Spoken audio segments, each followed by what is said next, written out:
दोस्तों, स्वागत है आपका हमारे खास शो में, जहां हम ओपीएस यानी कि ओल्ड पेंशन स्कीम के लिए आपके साथ आवाज उठाते हैं। आज हम बात करेंगे उस पेंशन योजना की जो देश के लाखों सरकारी कर्मचारियों और पैरामिलिट्री फोर्स के जवानों के भविष्य का सवाल बन चुकी है। जी हां, हम बात कर रहे हैं ओल्ड पेंशन स्कीम की, जिसे लेकर कर्मचारियों की मांगे दिनों दिन बढ़ती ही जा रही हैं। और दूसरी तरफ सरकार ने नई यूनिफाइड पेंशन स्कीम यानी कि यूपीएस को लागू करने की तैयारी कर ली है। लेकिन क्या ये यूपीएस सरकारी कर्मचारियों और जवानों के भविष्य को सुरक्षित रख पाएगी? आइए जानते हैं इस खास वीडियो में। दोस्तों, 24 अगस्त 2024 प्रधानमंत्री नरेंद्र मोदी की अध्यक्षता में हुई कैबिनेट मीटिंग में सरकार ने यूपीएस यानी कि यूनिफाइड पेंशन स्कीम को लॉन्च करने का ऐलान किया। इसका उद्देश्य बताया गया कि इससे 23 लाख सरकारी कर्मचारियों को फायदा मिलेगा। लेकिन अब यूपीएस के ऐलान के बाद से कर्मचारियों और पैरामिलिट्री फोर्स के जवानों में चिंता बढ़ गई है। उनका कहना है कि पेंशन स्कीम उनके भविष्य को खतरे में डाल रही है, क्योंकि यूपीएस के तहत चाहे रिटायरमेंट जब भी हो, पेंशन 60 साल के बाद ही मिलेगी। ऐसे में जो कर्मचारी या जवान जल्दी रिटायर होते हैं, उनके पास कई सालों तक कोई पेंशन नहीं होगी। सोचिए, 10-15 साल तक बिना पेंशन के कैसे गुजारा होगा उन कर्मचारियों का, उन जवानों का। कर्मचारी और जवान साफ तौर पर कह चुके हैं कि उन्हें सिर्फ ओल्ड पेंशन स्कीम ही चाहिए। हिमाचल, राजस्थान, पंजाब, झारखंड और छत्तीसगढ़ जैसे राज्यों में ओपीएस की वापसी ने साबित कर दिया है दोस्तों कि पुरानी पेंशन योजना ही कर्मचारियों के लिए सही है। हिमाचल में कांग्रेस ने इसी मुद्दे पर बीजेपी को हरा दिया। यह साफ है कि ओपीएस अब एक बड़ा राजनीतिक मुद्दा बन चुका है। वहीं दूसरी तरफ यूपीएस की खामियां इसे कहीं भी बेहतर साबित नहीं करती।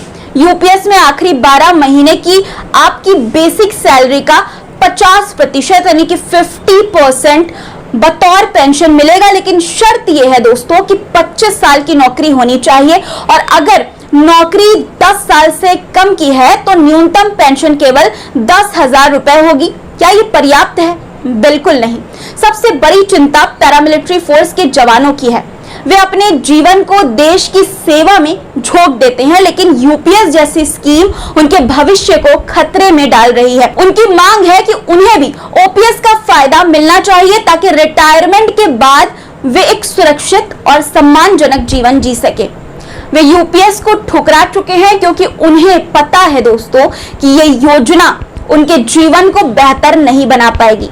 विपक्ष ने पुरानी पेंशन योजना को मुद्दा बनाकर सरकार पर दबाव बना रखा है। हिमाचल, राजस्थान, पंजाब और अन्य राज्यों में ओपीएस लागू करने की घोषणा पहले ही हो चुकी है, लेकिन केंद्र सरकार का कहना है कि इससे अर्थव्यवस्था पर भारी बोझ पड़ेगा।